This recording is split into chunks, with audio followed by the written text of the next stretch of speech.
The world is filled to the brim with potential movie concepts that never came to be. Dinosaur movies have contributed a lot to this list. So much, in fact, I'm now on my 4th volume of this series dedicated to shedding light on dinosaur movies that were never made. If you're new to this series, you should definitely watch the previous 3 videos at some point. Not because it's necessary for this one or anything, but chances are, if you like the kind of stuff I cover in this video, I'm sure you'll like the previous ones as well. Without further ado, let's take a look at 5 more dinosaur movies that were never made. Special effects artist Ray Harryhausen had been dealt an unfortunate hand over the span of his filmmaking career, as even though he's made very iconic movies that would contribute heavily to the film industry, there's a massive catalog of films that he never got a chance to make. One of those films was King of Geniis from 1969 that he was planning to make with his film producer colleague Charles H. Schneer. There's not much known about it, and from what I've seen, there's never been a full story outlined, but according to the book Harryhausen: The Lost Films by John Walsh, the project was essentially meant to put Sinbad in a setting with dinosaurs, and presumably creatures and animals of myths and fantasy. The book also explains the story and designs were going to have a Mayan and Eastern influence to them had it been made. As to why it wasn't made, one possibility is that the poor reception of the Valley of Gwangi made Harryhausen and Schneer less confident of Genii's success, and so the idea was canned. However, it is said in the book that some of the leftover ideas they had from the movie's conceptual phase would eventually be used for 1973's The Golden Voyage of Sinbad, their second venture into a Sinbad film. It's a shame we'll never get to see this film, but concept art made by Harryhausen himself does give us a glimpse of what could have been. One image features a title card of some kind, showing off some of the characters, a Styracosaurus, a Cyclops, and a Centaur. Another image shows an unspecified dinosaur locked in battle with a giant snake, as the characters in the foreground watch helplessly. And the final image shows a group of men being attacked by the aforementioned Styracosaurus in a jungle setting, with one of them being thrown in the air. According to the book's text, there's also a supposed image that shows the Styracosaurus fighting a Ceratosaurus in front of a Mayan-style temple. But for whatever reason, the image isn't included in the book, and I haven't been able to find it online anywhere. In any case, it would have been really cool to see real-world dinosaurs interact with fantastical beasts, especially in Harryhausen's stop-motion style. This specific entry was suggested to me by John G via email. Sorry it took me so long to cover it. Dinosaurs For Hire is a comic book series that was created by comic creator Tom Mason in 1988. The original series was published by Eternity Comics for about 2 years before being cancelled in 1990. The comic would eventually make a comeback 3 years later in 1993, where it would be published by Malibu Comics and run until 1994. The comic was very satirical and experimental, as it was centered around a band of anthropomorphic dinosaur characters: Archie the Tyrannosaurus, Lorenzo the Triceratops, Reese the Stegosaurus, and Serrano the Pterodactyl. Despite looking like dinosaurs, they're actually aliens that crash land on Earth and now serve as bounty hunters. Pretty crazy idea for a dinosaur story, but in comic form it definitely works, considering there's been plenty of eccentric stories made for comics over the years. As far as a film adaptation of this series, I'm not sure how well it would have translated over, and we'll likely never know, but there was a point where it did seem like it could have been a possibility. In an interview that originally appeared in the 2015 Overstreet Comic Book Marketplace yearbook that was later put up on a website called Scoop, Tom Mason was asked what had happened to Dinosaurs For Hire between the end of the first series in 1990 and its eventual revival in 1993. Mason responds, "It sat. I assumed that after the black and white series was over, that property was too, at least for a while. I didn't really think about it again for a long time. There had been some movement to try to turn the comic book into a movie during its black and white days. And if I'd been smarter and known then what I know now, I would have stopped it all. The movie technology of the time didn't exist to make a real movie of the comic that anyone would want to see. So every conversation was about how to minimize the appearance of the dinosaurs to keep the budget down. This is where the conversation gets crazier, at least to me. Mason continues, saying, "I'd had a meeting with Jonathan Betchel, the guy who did The Last Starfighter and my science project. He was interested in optioning the comic, but I didn't think we were a good fit. This may not mean anything to most of you, but if you've been on this channel long enough, you'll recognize that Jonathan Betchel was the same man who also directed Theodore Rex from 1995. And if you know anything about the original idea for that dumpster fire of a movie, it makes perfect sense why Bechtel was trying to option a movie adaptation for Dinosaurs for Hire. Theodore Rex had been in development hell for years prior to its original release. In fact, it was actually first conceptualized around 1989, and originally, according to Bechtel and others that worked on Theodore Rex, it was meant to be a gritty sci-fi buddy cop story where one of the buddies was going to be a dinosaur. The timing aligns perfectly, because by the time the first Dinosaurs for Hire series would stop publishing in 1990, Theodore Rex was still likely in its conceptual phase, meaning either Bechtel was likely inspired by Dinosaurs for Hire to make a movie adaptation about it that would eventually be Theodore Rex, or at the time that he was planning to make this gritty buddy cop dinosaur movie, he came across the comic, saw the similarities between the two projects, approached Mason for the chance to adapt it into a movie that was similar to the one he was already planning to make, and when Mason declined, he went back to his original idea that would eventually become Theodore Rex years later. Either way, we have Theodore Rex, and that's just a damn shame. I just find it crazy how there's this possible, albeit loose, weird connection between these two properties. And because I didn't know about it at the time that I was making my video on the development history of Theodore Rex, I wanted to share it here. Of course, at the end of the day, I just want to emphasize that this is just speculation. During the interview, there is actually no confirmation that this led anywhere to Theodore Rex, and in the research that I did for my Theodore Rex video, not once is Dinosaurs for Hire even mentioned. However, with everything else in terms of timing and how it all aligns perfectly, I'm willing to bet that these two have at least that little connection to each other. Moving on, that's not the end of the attempts to adapt Dinosaurs for Hire into a movie. Mason continues talking about people wanting to option Dinosaurs for Hire, saying, "It was eventually optioned by two goofballs who had no money and no track record, but they had optioned a couple of other comic books including The Trouble with Girls, and they were actually in the business, just in non-producing jobs. I had one meeting with them after we signed a deal, and then they cut me loose. They had a script written that was just terrible, and from a writer who hasn't done anything since. I had no input into it, and they were shopping it around without me.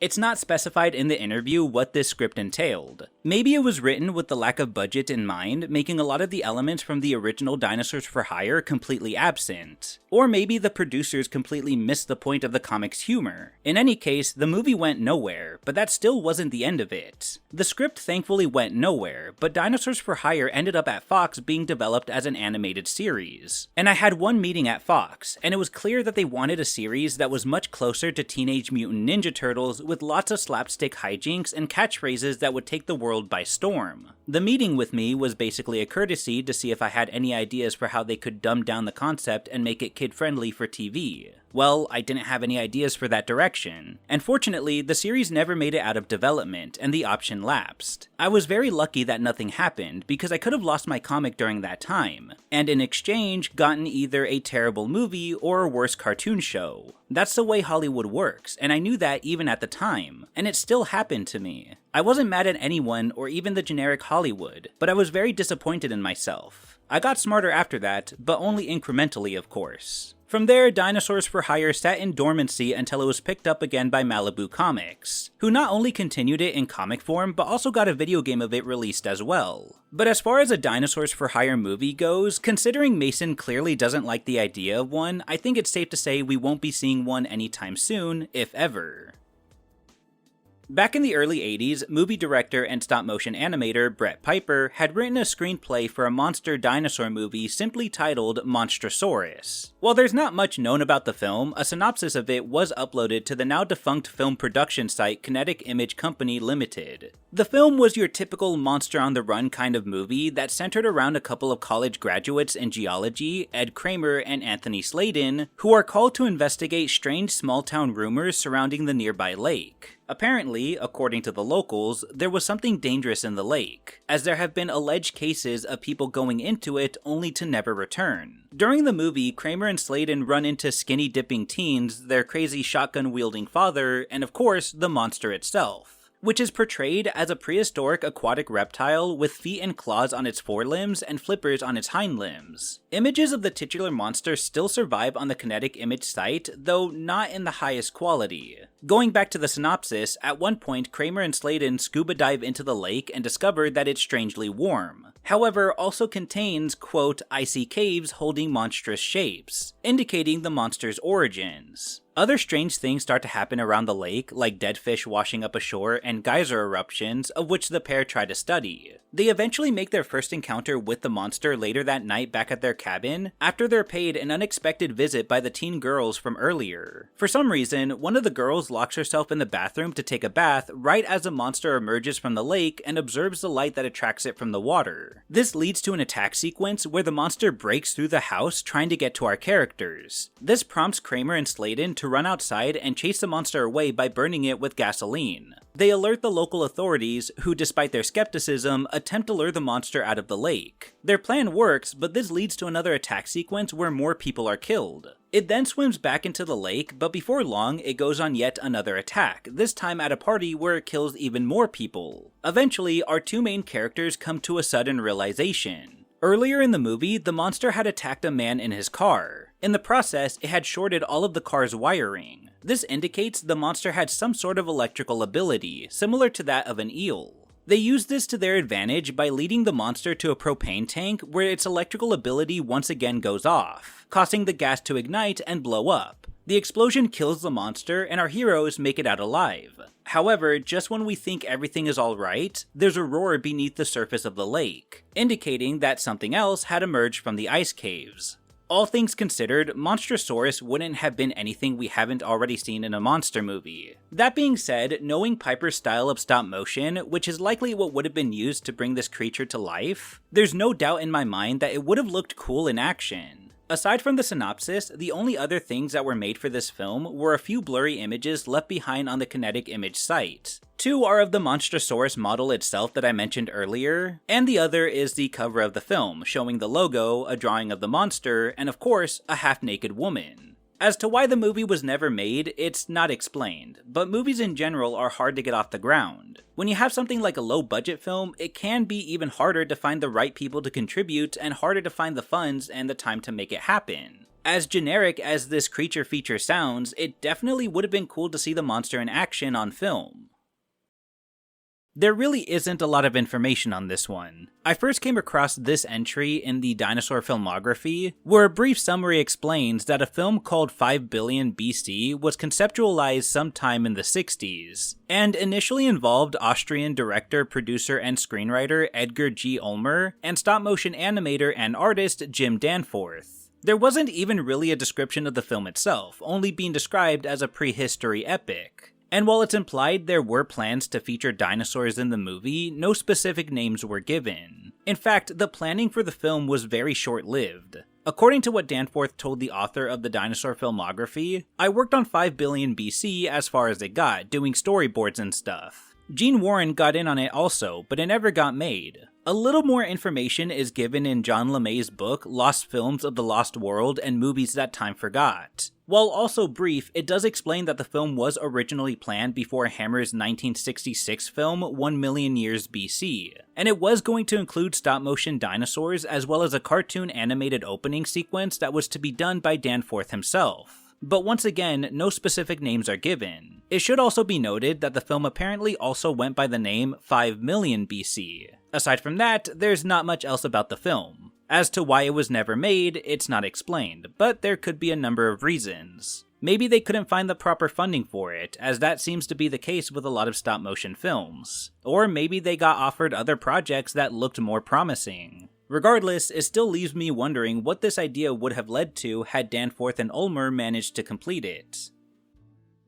Back in 1992, author and illustrator James Gurney released his critically acclaimed dinosaur book Dinotopia, a story that recounts the adventures of Arthur Dennison and his son Will, as during the 1800s they become shipwrecked and marooned on a seemingly deserted island that soon revealed to hold an entire society of dinosaurs and humans that coexist together in harmony, at least for the most part. The book became an absolute success, eventually leading to sequel books, tie-in spin-off books, a couple of TV adaptations, an animated movie that we don't talk about, and a handful of video games. To this day, the books are heavily praised for Gurney's beautiful artwork, creative ideas for a dinosaur society, and of course, his depictions of the dinosaurs themselves. With how loved the books are, it's led many to wonder why a proper movie adaptation wasn't ever attempted. Sure, we had the TV adaptations, but they strayed farther from the books than most people cared for. So why hasn't there been an attempt to put Gurney's Dinotopia to the big screen? Well, I recently found out that there was a planned Dinotopia movie that was being worked on around the early 90s. I found this out through a few online sources, but aside from the surface level information, there wasn't much else I could find on it. So I decided to go straight to the source and contacted James Gurney himself to learn more about the movie. And I got a response back from him. This is what he told me about the movie. A Dinotopia movie was in development at Columbia Sony and started around 1993. My publishing advisor, Ian Ballantyne, had a contact who was a producer. He showed them a set of work-in-progress art and text from the project, and they were very intrigued, Gurney told me. The producer seemed interested and invited a couple of people onto the project, including VFX artist Ken Ralston, screenwriter Linda Wolverton, and writer Teddy Serafian. As far as the movie goes, it does seem like they were trying to be somewhat faithful to the book. They kept as much intact as they could, but they needed to develop the dramatic character of the story. Film is such a different medium compared to an illustrated book. The Dinotopia book doesn't have the same story structure as a movie, as it's mainly told through a series of journal entries written by Arthur Dennison himself, that documents the events of the story as they experience it. The movie wouldn't get very far into development. According to Gurney, only a handful of things from the movie were ever really completed, and all within the pre-production phase. 2 scripts, some storyboards, a lot of drawings, but not a whole lot more that they could show. A handful of the art made for the movie have appeared here and there throughout the years. In Gurney's 2009 book, Imaginative Realism, there were a couple of production sketches that were featured and labeled to have been based on the Linda Wolverton script of the unmade Dinotopia movie from 1992. One of the images shows Will besides a Triceratops skull with the caption, "Will discovers Triceratops skull and Act 1 Sequence 2. Indicating that this was a scene that was to take place somewhere at the beginning of the movie. Below that image is another production sketch labeled Will Encounters Giganotosaurus, which is actually the same design that Gurney would later repurpose for his, at the time, next Dinotopia book, Dinotopia: The World Beneath. In a post from Gurney's blog site from January 31st, 2024, he shows off another couple of production sketches, one showing a man with a sword in the jungle, and another with a warrior atop a theropod dinosaur donned in armor. Based on the label, which says front lines at Ebelon, they're in the middle of some kind of battle. And for those that might not know, Ebelon is referring to a Dinotopian monument that features in one of the books. On the same day, Gurney uploaded an article called Why Can't They Make a Movie Out of Dinotopia on a site called Substack, where yet another production sketch is shown, this one showing a few of the characters that were planned to appear in the film. There's probably more out there that I haven't seen or come across yet, and if there is, you can let me know in the comments down below where I can find them. I was also curious as to how involved Gurney was in the film's development. It seems he suspected early on that he wouldn't have much of a role after the initial discussions on the film because, according to him, I met the key people and had productive conversations with them. But I knew my influence would be minimal, and I had a lot to do on the next book, Dinotopia: The World Beneath. But the story doesn't end there. As pre-production continued, the team was now trying to find someone to possibly direct. In 1994, the producers approached George Lucas about the possibility of directing a Dinotopia movie. At one of the meetings, he had a print of Dinosaur Parade in the wall of the conference room, and he said, "Now that we've done Jurassic Park, we can do this scene." Unfortunately for him, he wanted to get all the rights to the project, which I was not willing to grant. So that fell through, but he evidently still had Dinotopia on his mind when he developed his prequel movies. What Gurney is referring to here is a controversy that took place around the late 90s, during which Lucas released his first Star Wars movie of the prequel trilogy, 1999's The Phantom Menace. People who were fans of both IPs couldn't help but notice the striking similarities between some of the settings in The Phantom Menace with that of Dinotopia, leading many to initially suspect that Gurney probably worked on the movie. However, it was later revealed on Gurney's old blog site that this wasn't the case, which in turn could lead people suspecting Lucas of possibly plagiarizing Gurney's artwork from Dinotopia. But it's also possible that this could be a case of being inspired by Gurney's artwork and maybe paying homage to it. It's hard to say from my standpoint. In any case, I don't think we're going to see a Dinotopia movie anytime soon, as even Gurney believes the process of making one would be too challenging since the book's structure isn't exactly compatible to put to film. He explains more about it in his Substack article, so I'll link it down below if you guys want to hear about his thoughts on it. This volume was a fun one to cover. There's a lot of cool ideas for dinosaur films that we never got to see. Sorry it took so long to follow up with another volume of this series. I wanted to do another one forever now, and I just couldn't find the time to do it. If you guys have any other suggestions for dinosaur films that were never made, let me know in the comments down below so that I can feature them in a future spot in this series. Huge thank you to James Gurney for willing to talk with me for the Dinotopia segment. And an even bigger thank you to my girlfriend for making the art for the Monstrosaurus segment. That's all I have to say for now. Thank you all so much for watching, and please, have a nice day.